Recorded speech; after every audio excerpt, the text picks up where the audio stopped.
তো ট্রেন থেকে নেমে হোমস্টের দিকে যাওয়ার পথের দৃশ্যটা ছিল এই রকম। গাড়ি করে যখন আমরা যাচ্ছিলাম হোমস্টের দিকে, তখন রাস্তাটা ঠিক এই রকম। এত সুন্দর, পুরোটাই জঙ্গল। যত যাব তত জঙ্গল জঙ্গল, আর শেষ হয় না। এরপর তো আরও আছে, পুরো চা বাগানের মধ্যে থেকে আমাদের যেতে হবে। সেটা আমরা পরের ভিউতে দেখতে পাবো, এখানে দেখতে পাবো না।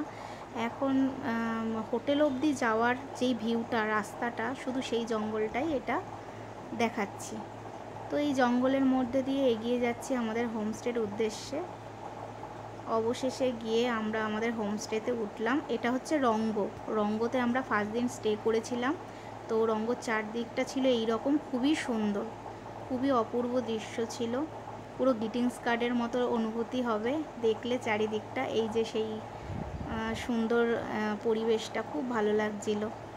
আমরা তো কিছুক্ষণ রেস্ট নেওয়ার পর এই জলে নেমে গেছিলাম, একটু আনন্দ করার পরে, একটু চারিদিকটা উপভোগ করার পর, তারপর আমরা একটু চারিদিকে ভালো মতো ঘুরে নিয়েছিলাম।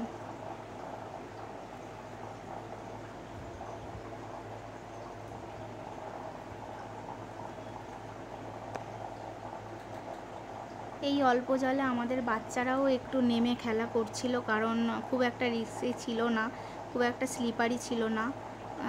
বাচ্চারা ইজিলি এখানে খেলাধুলো করতে পারবে, কোনো প্রবলেম নেই। তারপর আমরা এর ওপরটায় ঘন জঙ্গল আছে, পাইন গাছের জঙ্গল। তো সেখানে যাওয়ার চেষ্টা করলাম। মেয়ে তো অতটা উঠতে পারবে না, তাই ওর বাবা একটু পিঠে করেই নিয়ে গেল। তারপর যাওয়ার পর ওপরটা পুরো এরকম ছিল, পুরো পাইন গাছে, পুরো পাইন গাছে গাছে ভর্তি। চারিদিকটা খুবই সুন্দর, কোনো মানুষ নেই, শুধু পাইন গাছ আর পাইন গাছ। চারিদিকটা অপূর্ব সৌন্দর্য।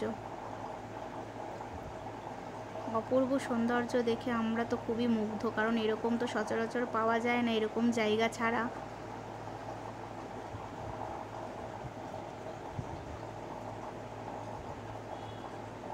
তো আমরা এখানে অনেক ফটোশ্যুট করেছিলাম, আর একটু চারিদিকে ঘুরে ঘুরে দেখছিলাম।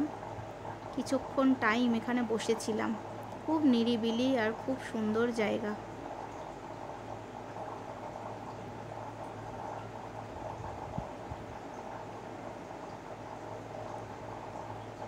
এখানে যেমন অনেকটা মানে হেঁটে এসে উঠতে হয়েছে ওপরটা, সেরকম আবার আমাদের নামতেও হবে। সেই জন্য আবার আমরা একটু এগিয়ে চলে যেতে থাকলাম, কারণ নামতে একটু টাইমই লাগবে, আর একটু সময় নিয়ে নিয়ে আস্তে আস্তে নামতে হবে, যাতে হাঁপিয়ে না যাই। কারণ এই চড়াই উতরাইয়ের রাস্তা তো একটু আমাদের পক্ষে একটু কষ্টকর, তাই একটু সময় নিয়ে নিয়ে নামা ওঠাটা করছিলাম, আর সাথে বাচ্চাও ছিল। ডুয়ার্স খুব অপূর্ব সৌন্দর্যের জায়গা, যতই বলা যায় ততই কম হবে। আর প্রকৃতি প্রেমী লোকেরা এখানে তো খুবই খুশি হবে এসে, নিরিবিলি যারা একটুখানি টাইম কাটাতে চান তাদের জন্য ডুয়ার্সের মতো সুন্দর জায়গা হয় না বললে চলে। খুব সুন্দর জায়গা।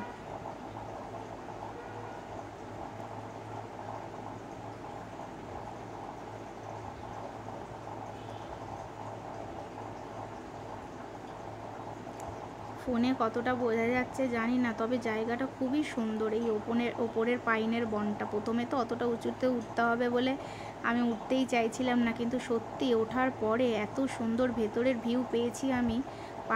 পাইন গাছে গাছে ভর্তি, আর খুব সুন্দর একটা সৌন্দর্য, যেগুলো শুধুমাত্র আমরা কোনো মুভিতে দেখতে পাই।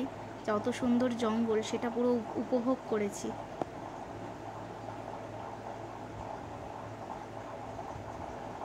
তারপর আমরা আস্তে আস্তে নিচে নেমে হোমস্টেতে উঠে গেলাম। ঢুকে যাওয়ার পর রাতে এরকম দৃশ্যটা ছিল, একটু বারবিকিউ হয়েছিল। প্রচণ্ড ঠান্ডা, যখন ওই টাইমটা যেহেতু ডিসেম্বরে গেছি, প্রচণ্ড ঠান্ডাই ছিল। তো এখানে একটুখানি আগুন পোহাচ্ছিলাম, আর বাচ্চারাও একটু এনজয় করছিল। এই যে আমাদের হোমস্টে। তারপর পরের দিন সকালবেলা আমরা বেরিয়ে পড়লাম জিপ সাফারি নিয়ে একটা জঙ্গলের মধ্যে একটু। সেখানেও একটা ভিউ পয়েন্ট ছিল।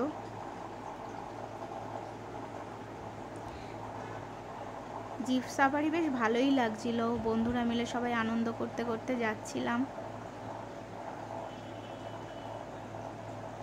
সময়টা খুব মজার কেটেছে। তারপর আমরা পৌঁছে গেলাম সেই ভিউ পয়েন্টে।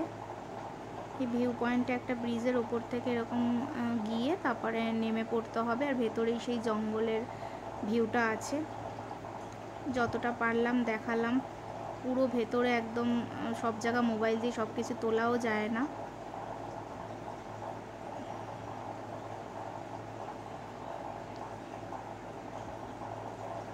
তো ভিডিওটা আমার হাজব্যান্ড করছিল।